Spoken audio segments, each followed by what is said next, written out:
Que el Señor les guarde, hermanos, en esta tarde. Cuando vivíamos en Monterrey con mi esposa, pues tuvimos un gran cambio en nuestras vidas, porque pues estábamos acostumbrados a ir a la iglesia de manera regular, y pues ahora teníamos que adaptarnos a la nueva iglesia, ¿verdad? Había una iglesia que nos quedaba muy cerca, como a unos 10 minutos tal vez, pero durante el tiempo que estuvimos ahí no nos sentíamos tan cómodos en la iglesia por varias situaciones que iban pasando. Así que en ese tiempo, hermanos, le pedíamos al Señor que nos guiara para saber en dónde deberíamos estar. Y fuimos a varias iglesias, algunas por recomendaciones de algunos hermanos, algunos amigos.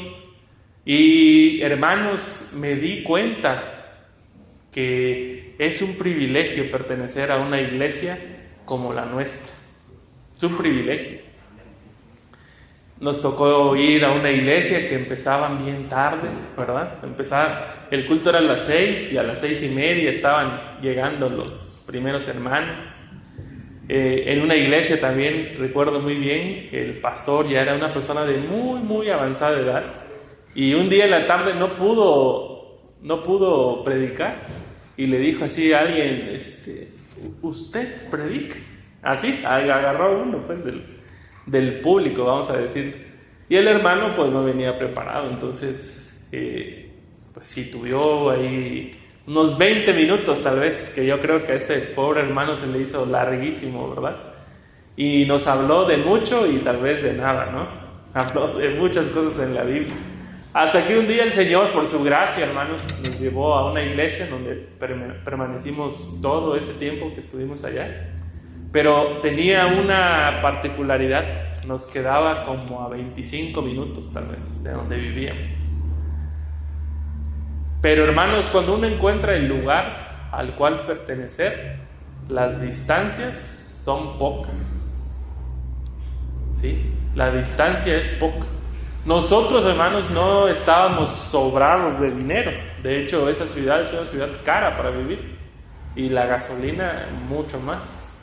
Pero hacíamos un esfuerzo, hermanos, por ir hasta esa iglesia, ¿verdad? En donde había no solamente exposición de la palabra, sino también donde nos sentíamos queridos, porque eso es importante en una iglesia, sentirse queridos, sentirse en paz. Imaginen ustedes llegar a una iglesia en donde no se sientan en paz, en donde sienten que los hermanos están cuchicheando contra ustedes, ¿verdad? Es feo. Y esa paz, hermanos, no tiene precio de distancias, no tiene precio económico. Y lo digo hoy porque el texto de Corintios va a tratar acerca de la iglesia, pero también veo que pues en la tarde somos un poquito menos, ¿verdad? Y nuestra ciudad no es tan grande, ¿verdad? Como para que digamos, atraviesan los hermanos 20, 30 minutos para venir hasta acá. No es tan grande. Y yo no quiero, hermanos, que ustedes pierdan de su mente que es un privilegio pertenecer a una iglesia como la nuestra, que le da importancia a la palabra de Dios, pero también le da importancia a los cultos de celebración. ¿Sí?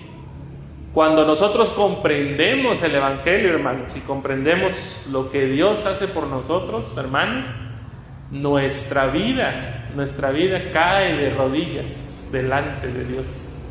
Y no hay un día que nosotros digamos, no quiero estar en el templo. Tampoco quiero confundirlos, hermanos, y que digan, los que están en el templo son los mejores de la tarde. No, porque a lo mejor algún hermano no vino porque está enfermo, ¿verdad? Y ya lo estamos juzgando mal. Lo que quiero decirles, hermanos, es que se sientan privilegiados y no decaiga su ánimo. Si ustedes tienen la intención de venir en la tarde, vengan, hermanos, vengan, porque hay palabra de Dios, y mientras estamos reunidos podemos alabar a nuestro Dios como iglesia. Ese era un testimonio, hermanos, de cómo Dios nos mantuvo en esa ciudad, porque es una ciudad, hermanos, llena de, pues, de muchas cosas que pueden distraernos, ¿sí? Y el Señor tuvo misericordia de nosotros allá, guardándonos en una iglesia, y así nos sentimos, guardados por el Señor en una iglesia. Hermanos, vamos a empezar con nuestro sermón basado en el libro de Primera de Corintios, y me gustaría, hermanos, que podamos reflexionar en esta tarde sobre la importancia que tiene para nuestro Dios su iglesia, ¿sí? Muchas veces, hermanos, nosotros llegamos a pensar que la iglesia es un extra en nuestras vidas, ¿sí? Tenemos nuestro trabajo y ahí somos, por ejemplo, en mi caso soy el doctor Ismael, ¿verdad? Y tengo mi familia y ahí soy el papá o el esposo Ismael. Y entonces tengo la iglesia en donde soy el hermano Ismael. Y yo no quisiera que ustedes pensaran así, hermanos, como que ustedes pertenecen a distintas áreas. En esta área soy esto, en esta área soy lo otro. No, hermanos, la iglesia no es un extra ni es un apéndice. La iglesia, hermanos, es tan importante para nosotros como lo es respirar, como lo es la familia, ¿sí? Así como ninguno de ustedes dice, ¿soy bolaño? ¿Será que soy bolaño? ¿Verdad? Ya, soy bolaños, así dice mi acta y listo, ¿verdad? Así nosotros, hermanos, soy de la iglesia cristiana El Buen Pastor de Berriozábal. No me queda duda que pertenezco ahí. Hace un mes tal vez tuve la oportunidad de escuchar una meditación, ahora le llaman podcast, un podcast de un hermano que se preguntaba, ¿cuál es la iglesia mundana? Decía este hermano. Y dice, la iglesia mundana muchas veces la han determinado como esa iglesia en donde bailan, adentro de la iglesia, es la mundana, ¿sí? Y este hermano no negó eso como iglesia mundana, pero profundizó en otros temas.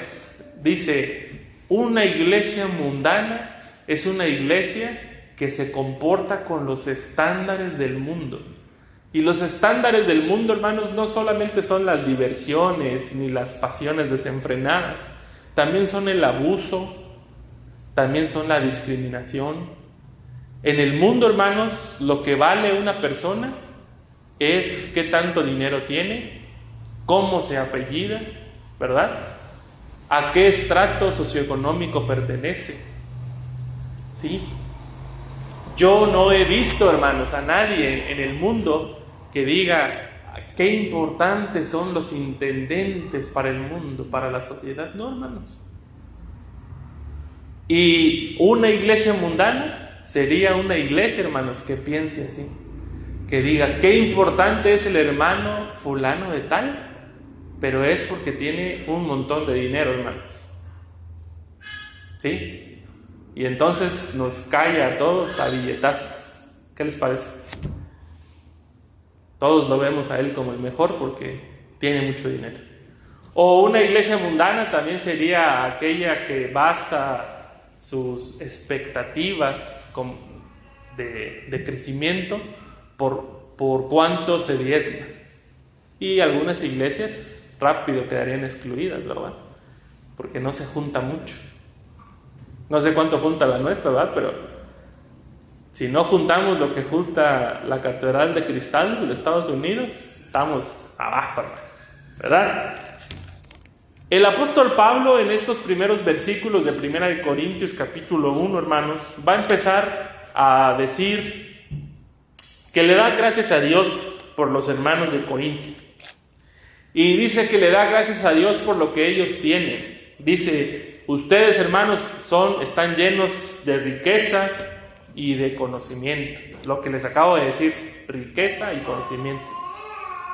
Pero el apóstol Pablo, hermanos, tiene una particularidad respecto de eso. Dice, ustedes tienen eso porque están ligados a Cristo. ¿Ok? Desde ahí el apóstol Pablo está cambiando el chip del mundo. Tienen lo que tienen, son ricos en economía y son ricos en conocimientos porque están ligados a Cristo. No está diciendo, hermanos de Corintio, ustedes tienen lo que tienen porque son unos excelentes comerciantes, porque la bolsa de jabón costaba $1 y ustedes la vendieron en 5. No, el apóstol Pablo está diciendo que lo que tienen los hermanos y por lo que da gracias es porque ellos lo han obtenido a través de estar ligados con Cristo. ¿Y cuánta falta hace, hermanos, que en nuestras iglesias podamos hablar de esto con las personas que más tienen? Hermanos, lo que tienen no es por su destreza para hacer negocios, es porque están ligados a Cristo. Y vamos a descubrir el día de hoy qué significa estar ligados a Cristo. ¿Sí? Si hay alguien entre nosotros que sabe mucho de Biblia, qué bueno, pero lo obtuvo porque está ligado a Cristo. Y eso tiene un significado para el apóstol Pablo. Si leemos esta carta, hermanos, con detenimiento, nos vamos a dar cuenta que el apóstol Pablo, de estas dos cosas por las cuales le da gracias a Dios, de estas dos va a hacerles un reclamo más adelante. ¿Sí? Cuando esté hablando de la cena del Señor, los va a regañar a los corintios. ¿Por qué? Porque los corintios, hermanos, estaban teniendo dos tipos de cena. Por eso hoy les decía que nos pusiéramos contentos por la cena del Señor, porque es una fiesta. Y esta era una fiesta que se celebraba en la iglesia de Corintio, y era con cena, hermanos, una cena. Pero, hermanos, en la iglesia de Corintio había gente muy rica y había gente de bajos recursos. Entonces los hermanos más ricos, hermanos, salían temprano del culto. Cuando estaba la doxología, salían. Y entonces, cuando los hermanos más pobres salían, los hermanos ricos ya se habían acabado su comida y ya no tenían nada para compartir. E incluso algunos se comieron tan rápido su comida que cuando salían los hermanos ya estaban ebrios en el patio, de tan rápido que se tomaron el vino. Y de eso los va a regañar el apóstol Pablo. También, hermanos, los va a regañar de su conocimiento, porque les dice, ¿ustedes creen que saben un montón? Y se dejan engañar por maestros que les hablan con un montón de palabrería. Así que el apóstol Pablo va a decir, cuando yo les prediqué el evangelio, lo hice sin lujos de sabiduría, para que no perdiera su eficacia el mensaje de la cruz. Pero el regaño viene después. Primero viene la acción de gracias. En este capítulo, hermanos, el apóstol Pablo está dando gracias por esas cosas. ¿Por qué? Porque cabe la posibilidad, hermanos, de que nosotros empecemos a satanizar tanto el dinero como el conocimiento. Un cristiano no debe ser inteligente en cosas de la Biblia, porque Dios le habla directamente. El cristiano que sabe mucho y conoce griego y conoce autores, ese está mal. El cristiano nada más debe abrir su Biblia y lo que le diga Dios en ese día. ¿Sí? Un autor que se llama Gordon Fee dice que en algunas iglesias del movimiento al que él pertenece, los hermanos ni siquiera llevaban un bosquejo de sermón. Ni siquiera sabían de qué iban a predicar ese día. Simplemente se levantaban, abrían la Biblia y decían, bueno, ahora el Señor me ha hablado. Entonces los hermanos decían que Dios les hablaba porque a la hora que abrían su Biblia se les ocurrían cosas. ¿Sí? Ese es un peligro grande, hermanos, que despreciemos el conocimiento y también que despreciemos el dinero, que empecemos a decir, los ricos no agradan a Dios y Dios no se agrada de ellos, etc. Pero el apóstol Pablo sabe que estas dos cosas son peligrosas para la iglesia. Así que en el problema que el apóstol Pablo va a denunciar en esta carta, en el problema está la solución. Si hay un abuso por parte de los ricos y un abuso por parte de los que piensan que son más inteligentes que los demás, ahí mismo, en la riqueza y en el conocimiento, el apóstol Pablo va a encontrar la solución. En esta carta, hermanos, el apóstol Pablo se va a dirigir a la iglesia. Así dice: un saludo para la iglesia de Corinto. Para nosotros hoy, en 2024, una iglesia es esto que está aquí, hermanos. No nos queda duda, una iglesia es esto. Pero para el apóstol Pablo y su contexto en Corinto, una iglesia solamente era una asamblea. Eclesia, que es la palabra griega, solamente significa la reunión o la iglesia o la asamblea. Así que el apóstol Pablo dice a la asamblea que está en Corinto.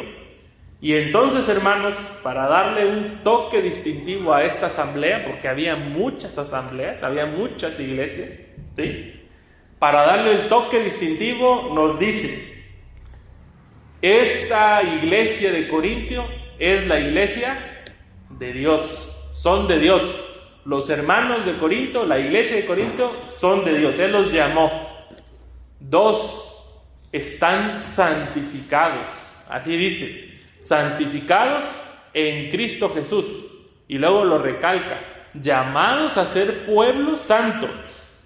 Y 3, invocan el nombre del Señor Jesucristo. ¿Sí? Esos son los 3 distintivos de esta asamblea. Y deberían ser los 3 distintivos de la iglesia cristiana. La iglesia cristiana, hermanos, es una iglesia del Señor.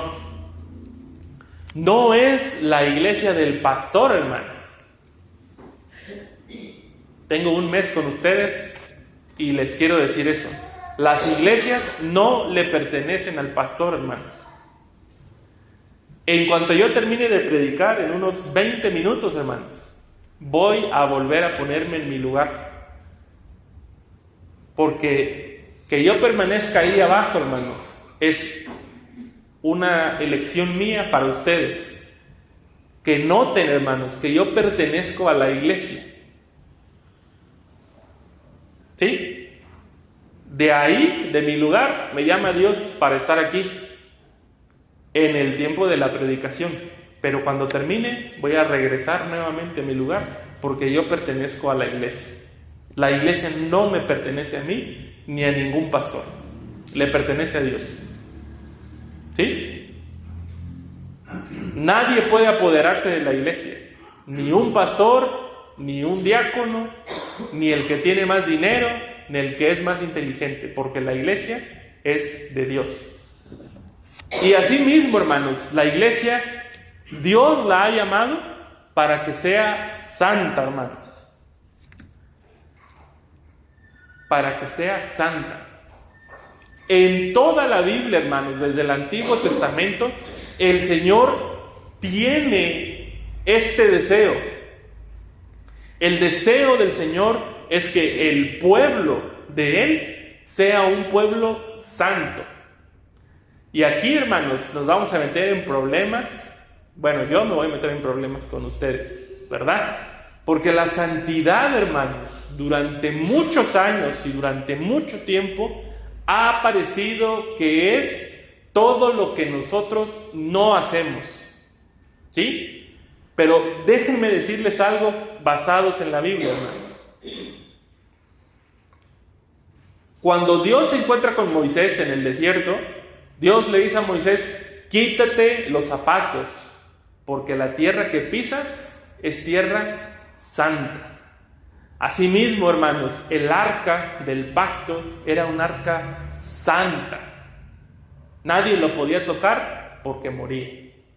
Entonces, basado en estos 2 ejemplos, hermanos, ¿cómo podía pecar un pedazo de tierra?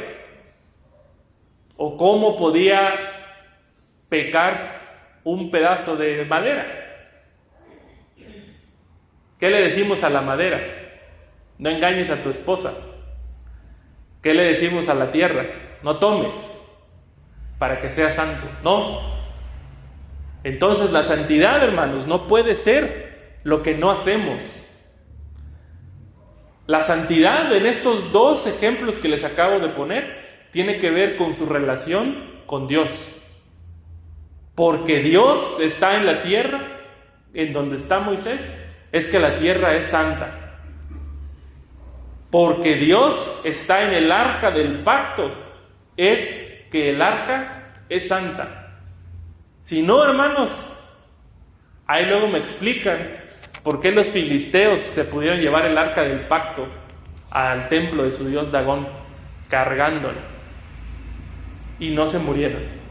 Al menos no cuando la cargaron, porque Dios no estaba ya con el arca. Así que, hermanos, la santidad tiene que ver con nuestra relación con Dios. No pierdan de vista lo que les dije de unidos con Cristo. ¿Sí? Unidos con Cristo, decía el apóstol Pablo hace unos momentos. Lo mismo con la santidad. La santidad es unión con Cristo. Quien no esté con Dios, hermanos, no puede ser santo. ¿Sí? Aunque ustedes y yo ya tengamos aquí el manual de la santidad y digamos, lo santo es que la falda llegue hasta el piso, ¿verdad? Lo santo es que la camisa vaya por dentro. La santidad es, y así tengamos un montón, hermanos, de ideas.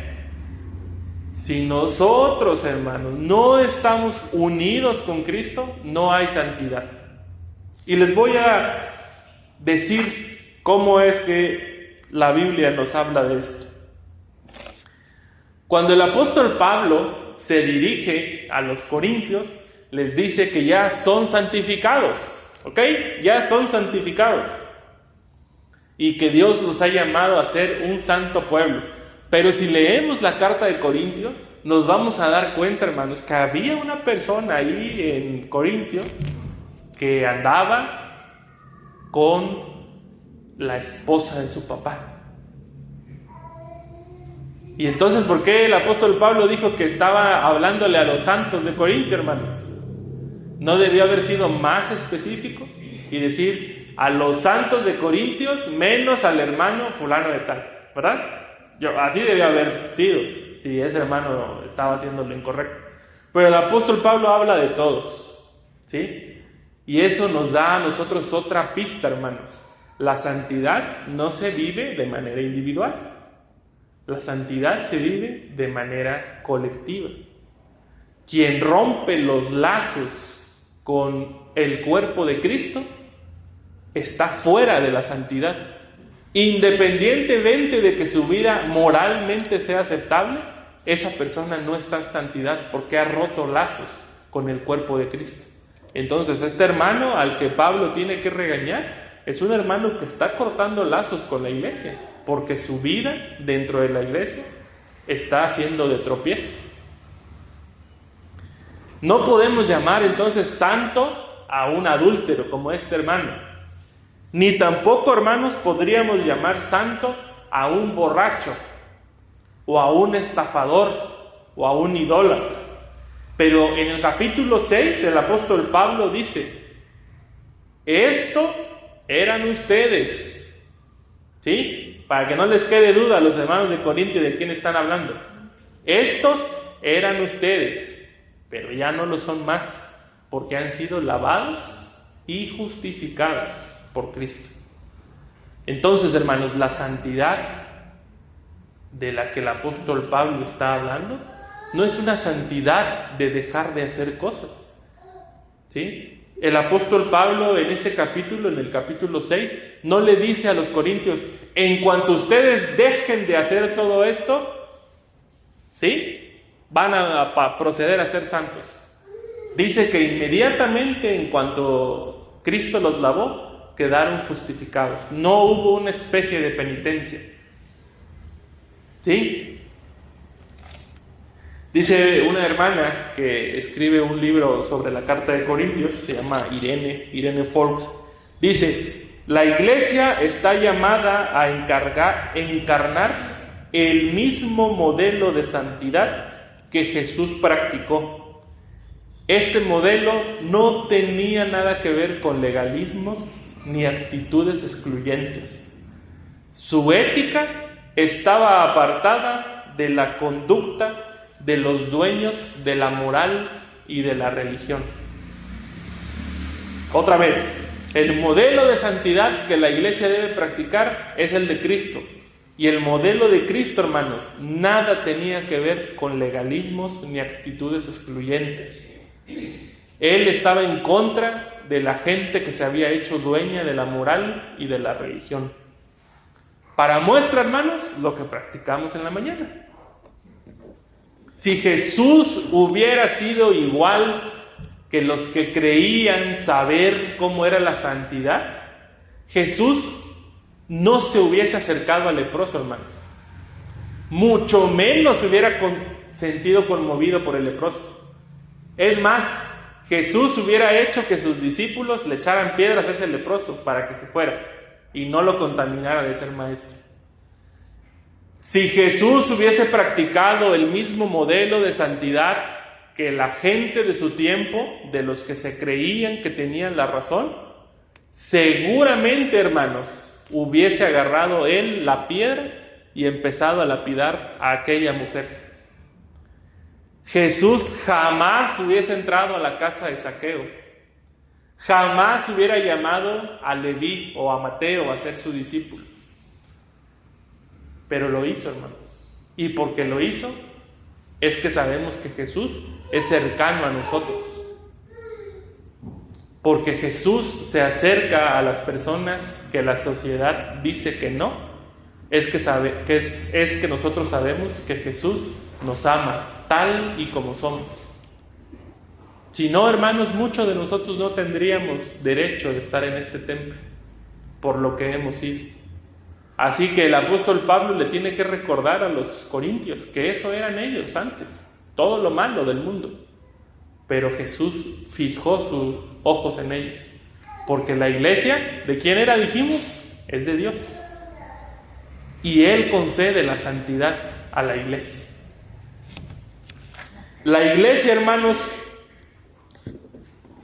no está llamada a vivir una vida apartada en el sentido estricto, hermanos, de lo que se llama apartarse. Podemos tener, hermanos, dos puntos de vista de esto, ¿sí? Por un lado, hermanos, tenemos a algunas personas que en la historia de la iglesia dijeron: nos estamos contaminando, el mundo nos va a contaminar y estamos llamados a ser santos. ¿Y saben qué hicieron esas personas, hermanos? Se fueron a los monasterios y vivieron en monasterios, ¿sí? Porque entendieron que lo que tenían que hacer era apartarse. ¿Alguien se va a ir a un monasterio, hermanos, acabando este sermón? No, espero que no. También de otro lado, hermanos, en la historia más reciente, tenemos a un grupo de hermanos que se llamaban puritanos. Estos hermanos dijeron: a mí no me parece que la iglesia anglicana esté verdaderamente reformada. Yo veo que la iglesia se parece mucho a la iglesia católica, ¿sí? Y entonces los hermanos anglicanos los hermanos puritanos, empezaron a decir: nosotros no debemos participar en las cacerías, porque cazaban, pues, en Inglaterra, cazaban osos, porque a Dios no le gusta eso, y dejaron de cazar, ¿sí? Nosotros no debemos participar de las fiestas en donde haya vino con alcohol, y empezaron a dejar de hacer eso. Y también decían los hermanos puritanos: vamos a dejar de participar de la liturgia que hace la iglesia anglicana, porque no se diferencia de nada de la iglesia católica. Tengo una mala noticia para ustedes, hermanos. Ni los hermanos puritanos, ni los hermanos que se fueron a los monasterios sobrevivieron al tiempo.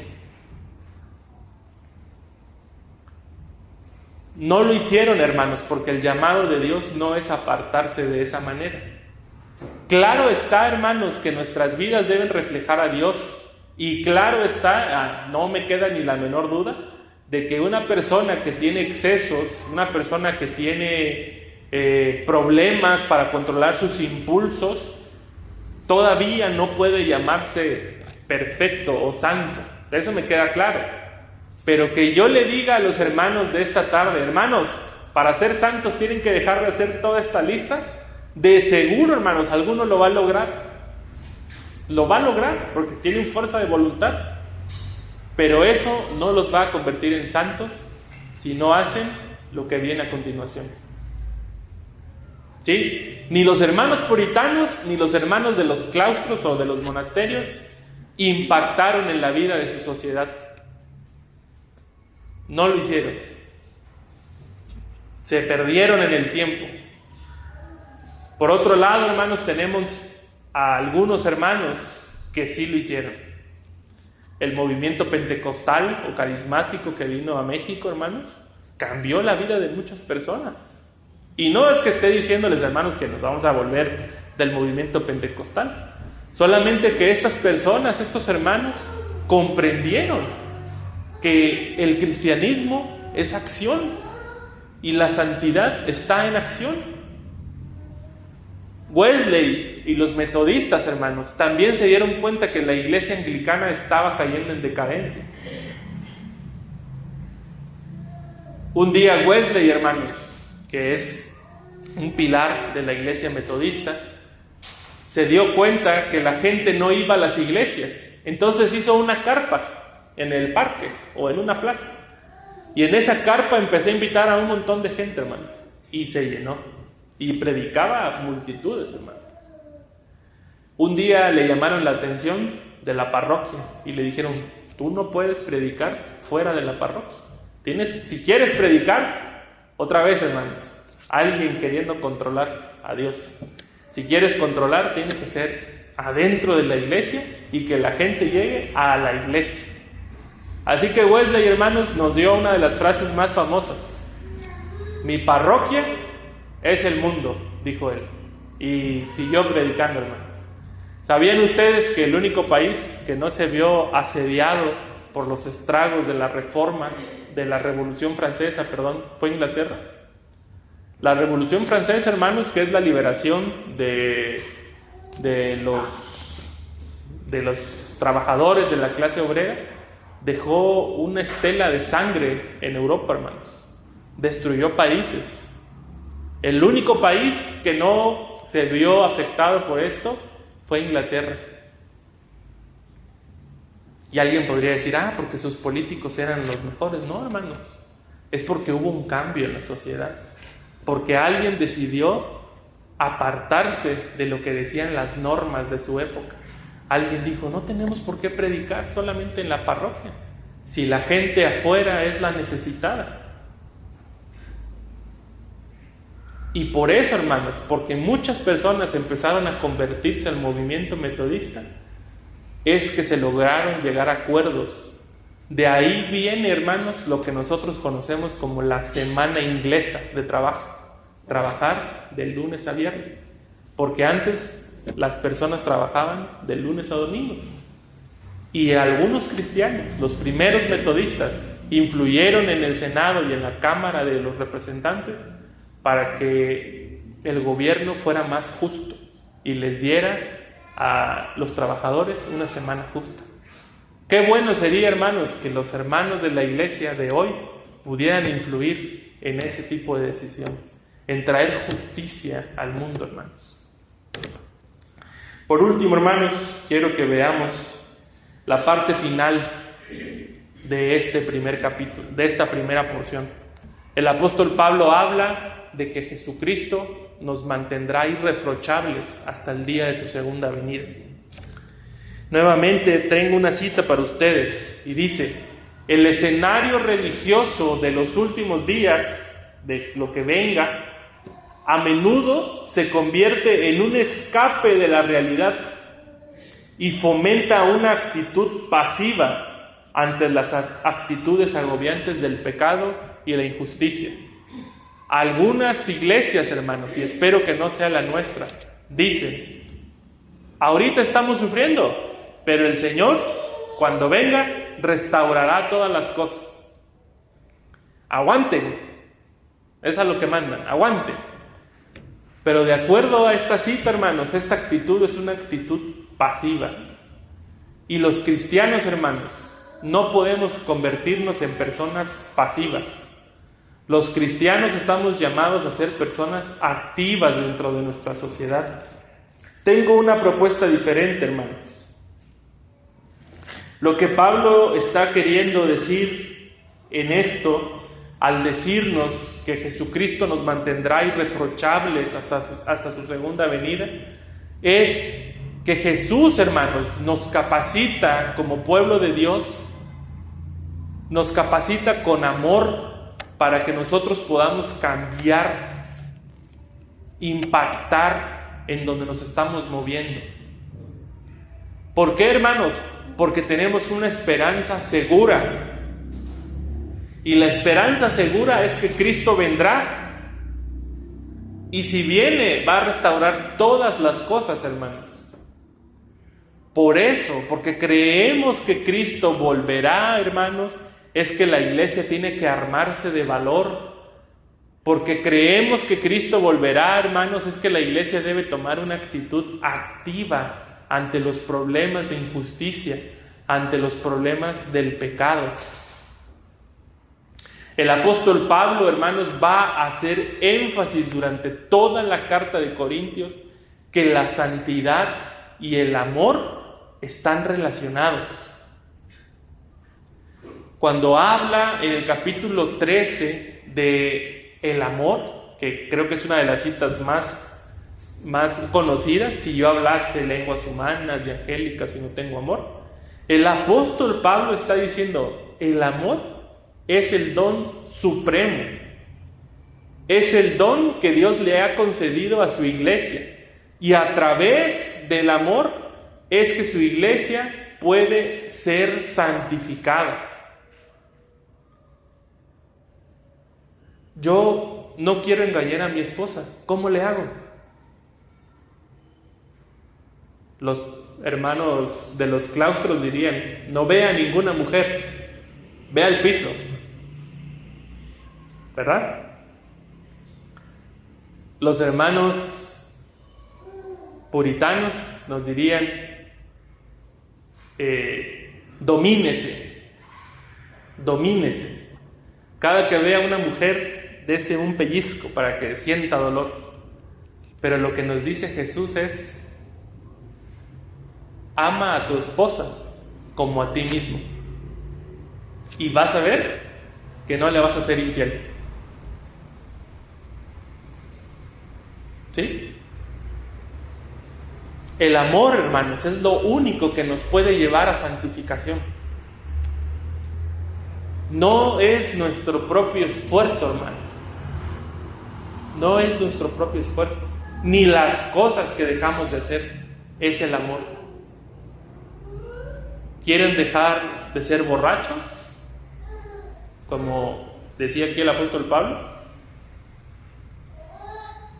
La solución, hermanos, no está en que amarren a ese borrachito para que no tome.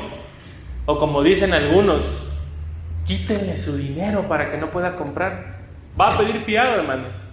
Va a pedir fiado. Y va a ser peor porque va a deber. La solución para que una persona deje de ser borracha es que la iglesia lo ame y en amor lo ayude a salir de ese problema de adicción. Muchos problemas de adicción, hermanos, tienen que ver con un profundo vacío de amor. Porque cuando la gente abusa del alcohol, hermanos, está diciendo, me siento vacío, y a la hora de estar tomando, me olvido por un momento de ese vacío. El vacío que tenemos los seres humanos, hermanos, y que buscamos llenar con muchas cosas, con dinero, con vicios, con inmoralidad, solamente puede ser llenado por el amor de Cristo.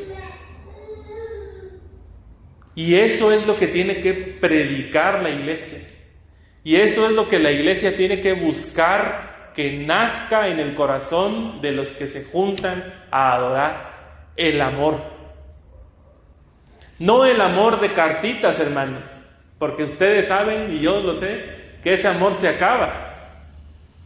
¿Sí? El de cartitas. El de te invito a cenar para quedarle, se acaba. Pero nace uno de verdad. Uno que está dispuesto a hacerlo todo por el ser amados. Si la iglesia, hermanos, es capaz de amar como Cristo amó, hermanos, de verdad vamos a transformar nuestras vidas y de verdad vamos a vivir en santidad.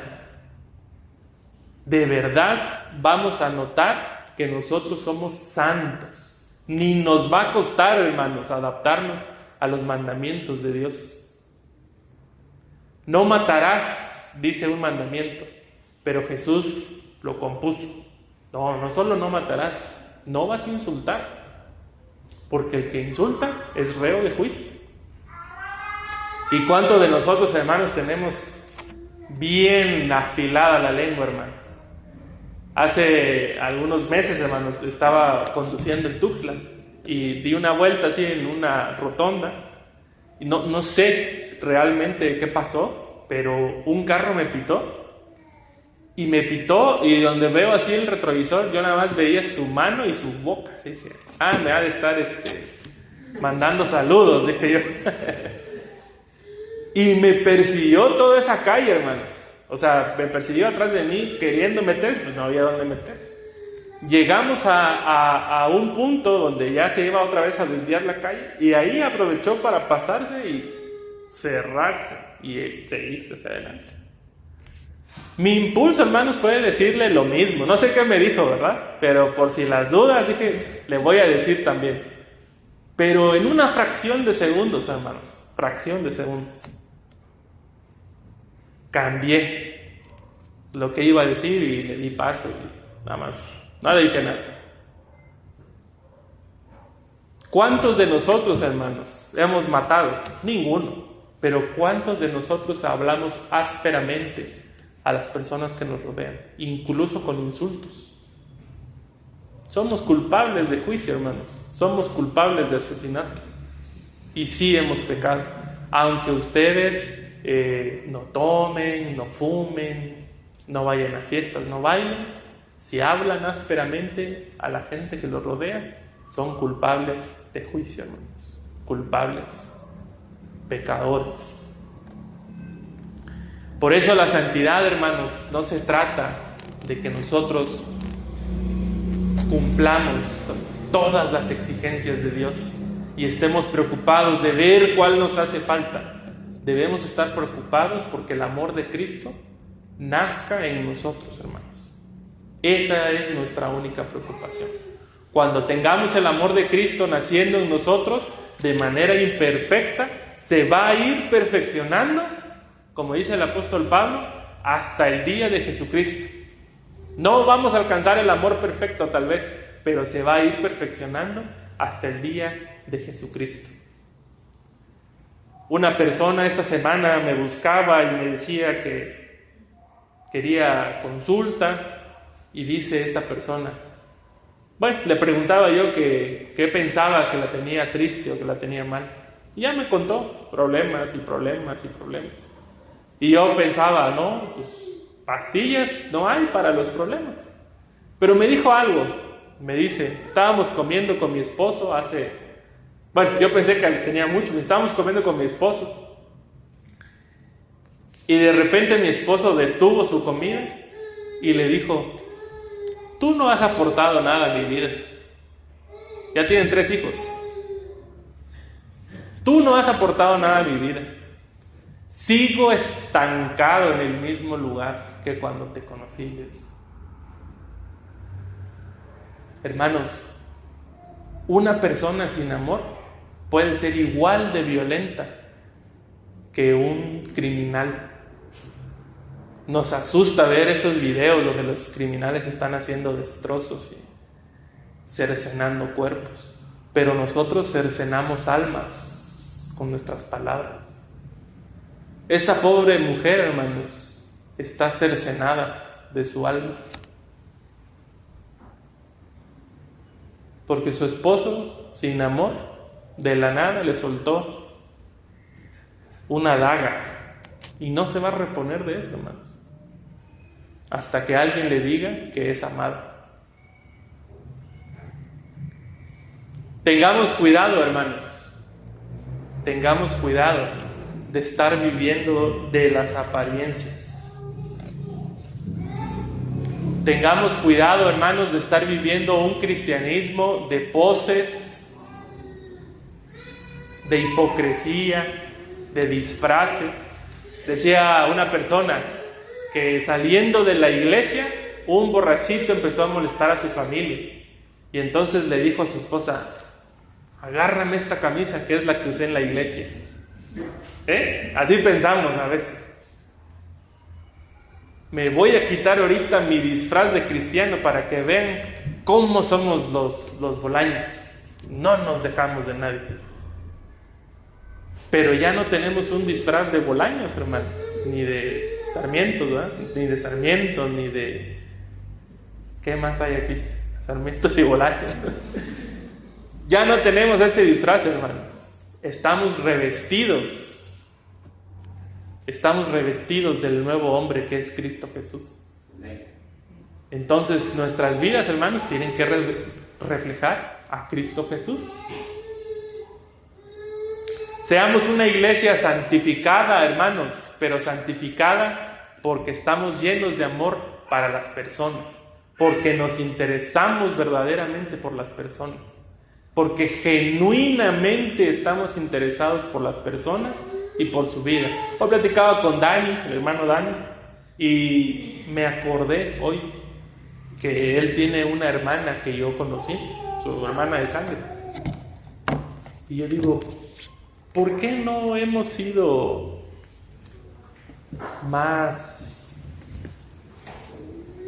empáticos con las personas que se van? ¿Por qué simplemente decimos, se fue? Y el hermano fulano se fue. Y es como si estamos diciendo, hace calor, ¿no? O cambió el clima, ¿sí? Se fue. Pues sí, entonces como te decía, pues está cara la gasolina. No, hermanos, que nos duela cuando los hermanos se van y no están aquí. Que la iglesia haga lo que está en sus posibilidades para ir por ellos. Que esas personas sepan, hermanos, y no descansen, no estén en paz, porque saben que hay una comunidad que los ama y que está orando por ellos.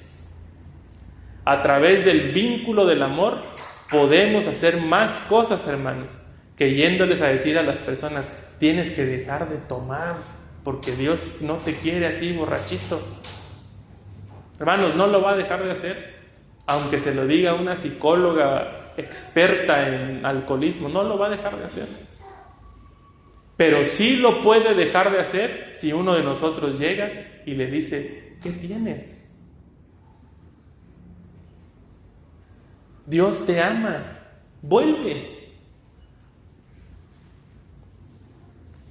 Vamos a orar, hermanos, pero